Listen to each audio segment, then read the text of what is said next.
Primary থেকে স্যাররা বলতো যে এই চমচি করতেছো কেন? আমি বলছি স্যার ওই আমি তো ঠিক আছে স্যার। না তুই এরকম করতেছিস, চুল কেন বড় রাখছিস? আমি ঠিক আছে স্যার, চুল কেটে ফেলবো। তুই এমনি দেখতে মেয়েদের মতো, তুই চুল কেটে আসবি। আমি আচ্ছা স্যার চুল কেটে আসবি। আচ্ছা আচ্ছা, তারপর আমি এমনি ছোটবেলা থেকে মেয়েদের মতোই দেখতে ছিলাম।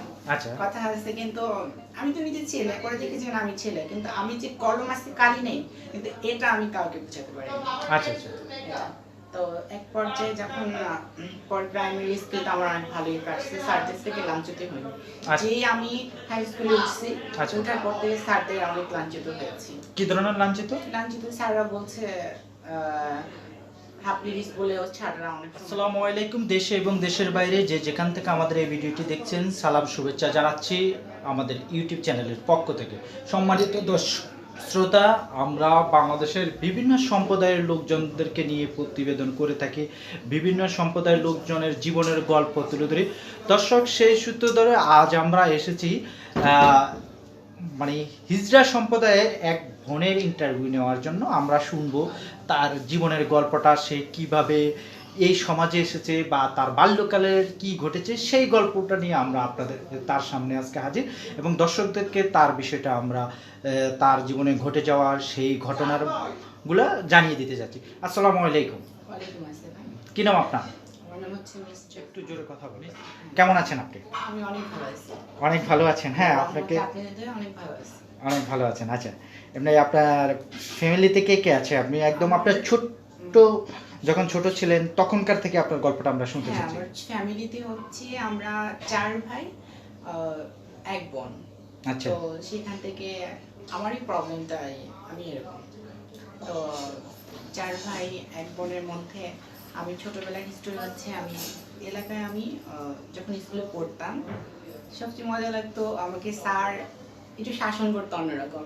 এই চুল বড় রাখছো কেন? তোমাকে মেয়েদের মতো লাগে, তুমি মেয়েদের মতো লুচামুচি করো কেন? এরকম আমাকে বলতো।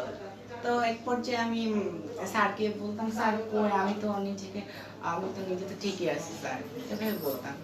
তো আমি একসময় নিজেকে প্রশ্ন করতাম যে আমি তো মেয়েদের মতো ছোট, তখন 8-9 বছরের আমার এটা আর কি ঘটনা। আচ্ছা, 8-9 বছরের চুল বড় রাখা থেকে আমি হ্যাঁ 9 বছর থেকে আমি বুঝি যে আমি নিজে মেয়ে, কিন্তু আমি পরে দেখি যে না আমি তো ছেলে। আমি ছেলে কিন্তু আমি নিজেকে মেয়ে কেন দাবি করছি? আমার ভিতরের দেহটা, আত্মাটা, আমার দেহটা মনে হয় যে আমি মেয়ে। তো এরকম হতে আমার চলাফেরা, হাঁটা চলা অন্যরকম ছিল। আমি আম্মু রান্না করতো, সব আমি দেখতাম, আম্মুকে হেল্প করতাম, মেয়েদের সব যাবতীয় সাথে করতাম, আমি মেয়েদের সাথে চলাফেরা করতাম, মেয়েদের সাথে খেলতাম। তো এরকম করে আমার লাইফ স্টোরিটা মানে আমার অনেক ভালোই লাগতো। তো তারপরে যখন স্কুলের দিনটা ভালো কাটতো, স্যাররা বলতো যে তুমি এরকম চেঞ্জ করবা নিজেকে নিজে, অনেক চেঞ্জ করতাম। স্যাররা আমি চুল কেটে ফেলতাম, কি করতাম। স্কুলের আশেপাশে আমার ফ্রেন্ডরা বলতো তো ছেলে না মেয়ে। একদিন আমার স্যারই আমাকে জিজ্ঞাসা করছে তুই কি ছেলে না মেয়ে? আপনি স্কুলে কি হিসাবে ভর্তি হয়েছেন? ছেলে হিসাবে না মেয়ে হিসেবে ভর্তি হয়েছি। আচ্ছা আচ্ছা। তারা আমাকে অ্যাকসেপ্ট করতেছে না যে ও মেয়ে না ছেলে, আমি কি হিসেবে ওকে ভর্তি করবো নাকি ও হিজড়া। তো আমি বলছি যে দেখেন স্যার। কোথায় আপনার বাড়িটি? কোথায়? আমার বাসা হচ্ছে বরগুনা জেলায়। বরগুনা জেলায় কোথায়? বেতাগী থানা হচ্ছে বরগুনা জেলা, আর পোস্ট অফিস হয়েছে কুমড়াখালী। আর গ্রাম হচ্ছে কাজিরাবাদ, আর হচ্ছে এলাকা হচ্ছে চান্দখালী। ভাই বোন কজন আপনারা?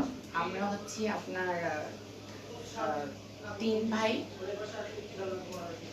এক বোন। এক বোন। আচ্ছা, আপনিও তো ভাইয়ের ভিতরে। আচ্ছা, তারপরে? তো সেই ক্ষেত্রে তখন আমার আপনার এরকম করে স্কুল জীবন গেল, আমি মেট্রিক পাস করেছি। আচ্ছা আচ্ছা। হ্যাঁ, আমি মেট্রিক পাস করেছি। আমি গ্রাম থেকে না, আমি গ্রামে ক্লাস 7 পরীক্ষা 8 উঠবো। তারপর আমাকে স্যাররা অনেক বলে যে তুমি ওকে, ও তো হিজড়া, আবার ও হচ্ছে মেয়েলি টাইপের, আবার অনেক ছেলেরা আমার বন্ধুরা ডিস্টার্ব করতো। এই জন্য আমি এক পর্যায়ে অনেক লাঞ্ছনার্থী হয়ে, তখন আমার বয়স হবে প্রায় 10 বছরের মতো। 10 বছরের মতো হবে। মানে আপনি যখন ক্লাস 8 মানে কখন এই ঘটনা? 10 বছর বয়স বলতে আমি বুঝিনি। ধরেন আপনি বললেন ক্লাস, তখন আপনি কোন ক্লাসে পড়েন? আমি যখন আমি প্রাইমারি কথা বলছিলাম, আচ্ছা আচ্ছা আর জি। হাই স্কুলে যখন আমি ক্লাস 7 এ আচ্ছা আচ্ছা, প্রাইমারি থেকে আমরা শুনতে চাচ্ছি, তারপরে স্যাররা কি বলতো? প্রাইমারি থেকে স্যাররা বলতো যে এই তুমি মুচি করতেছো কেন?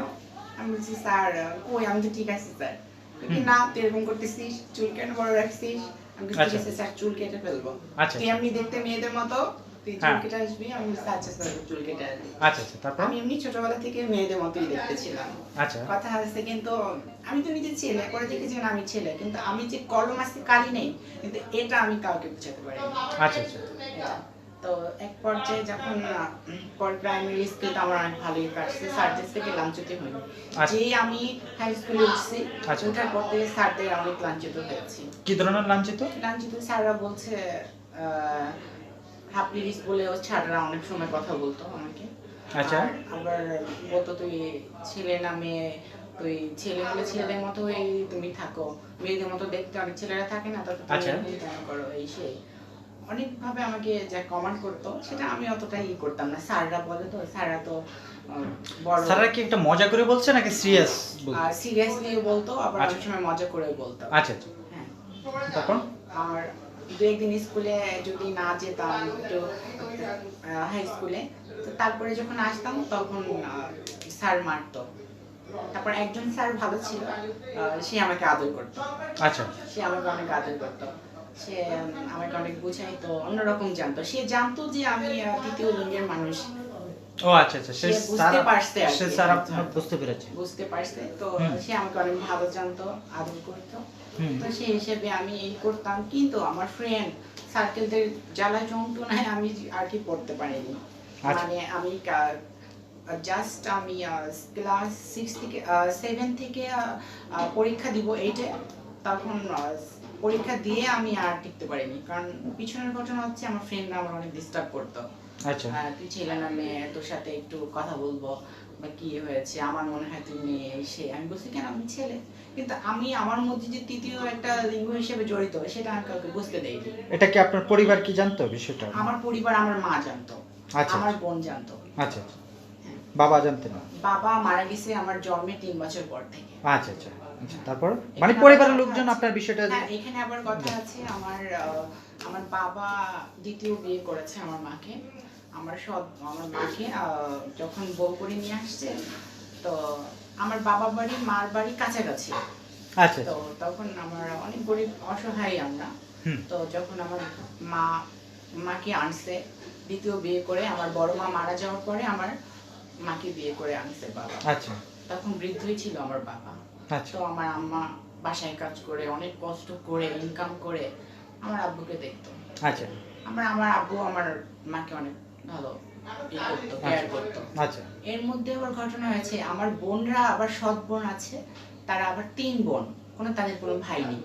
তারা তখন আমার মার বয়সের 4-5 বছরের ছোট ছিল, 4-5-7 বছরের ছোট ছিল। আচ্ছা, এরকম। তো তাহলে আমার বাবার বয়স অবশ্যই বেশি ছিল। তো সেই ক্ষেত্রে আমাকে মনে করেন যে আমার বাবা আমার মাকে আদর করতো ঠিক, কিন্তু আমার সৎ বোনরা আমার মাকে অনেক অত্যাচার, মানে অন্য চোখে দেখতো, অত্যাচার করতো। কারণ আমার আম্মুকে অনেক মারধরও করতো, আমার মায়ের মুখে যেটা শুনেছি। আর সেই বোনের নাম হচ্ছে, 1 নম্বরে হচ্ছে লাল বুড়ো, সে হচ্ছে বরগুনাতে অবস্থিত, গ্রামে থাকে। আর হচ্ছে দ্বিতীয় বোনের নাম হচ্ছে আপনার মিনারা, ফর্সা টর্সা করে, তার চেহারা গোল, দেখতে আমার মতোই ফর্সা। তার নাম হচ্ছে মিনারা। আর 3 নম্বর বোনের নাম হচ্ছে রেনু, সে একটু শ্যাম বর্ণের আর বোন। কিন্তু আমাদের মনে করেন ছোটবেলায় থেকে শুরু করে বড় হওয়ার পর থেকে আমাকে কখনো ভালো যায় না, এবং ভালো জানে না আদর বা একটা বোনের। কিন্তু আমরা তো মনে করতাম এক বাপের জন্ম, তো আমার তো আপন বোন, কিন্তু তারা আমাদের সবাইকে, এলাকার সবাইকে বলতো যে সৎ ভাই বোন। ওরা কিসের ভাই বোন, ওদের কোনো জায়গা দিব না, স্থান নেই। আর আমি যে ছোটবেলা থেকে যে মেয়েলি টাইপের ছিলাম, এটা নিয়ে আমাকে ছোটবেলা থেকে এখন পর্যন্ত তারা আমাকে নিন্দায়, আমার সেই বোনরা, যে ও ছেলে না মেয়ে, ও তো হিজড়া, এরকম, ওকে জায়গা দেওয়া যাবে না।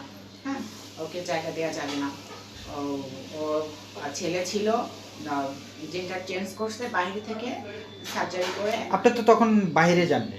না, আমি তখন বাইরে যাইনি, ও এগুলা বলতেছে। আমি বলছি যে না আসলে আমি এটা করিনি। তখন তো আমি মেহেদি টাইপের দেখতেই ছিলাম, আমি এটা করিনি হ্যাঁ স্যার।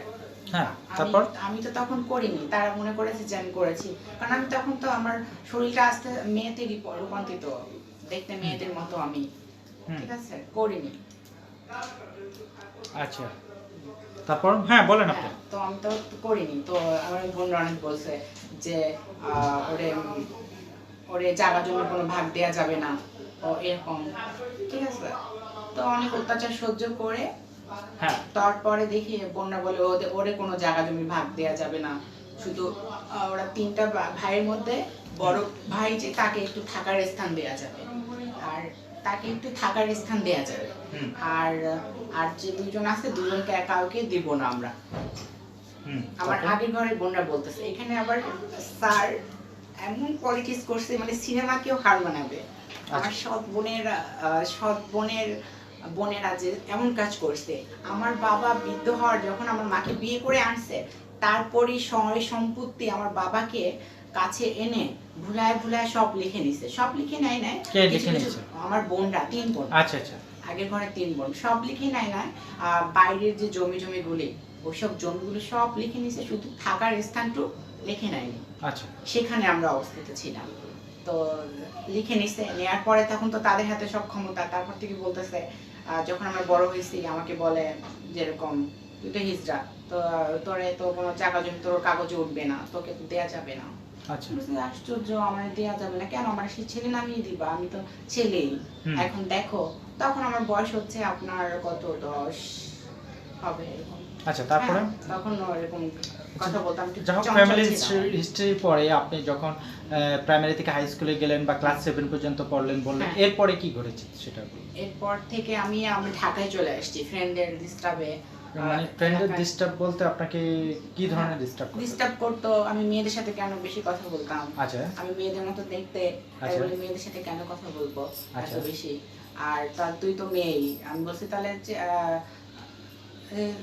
এই সেই কথা বলে আমাকে বলতো যে তোরে ইউজ করবো, এই সেই, মানে আমাকে বাজে কথা বলতো অনেক।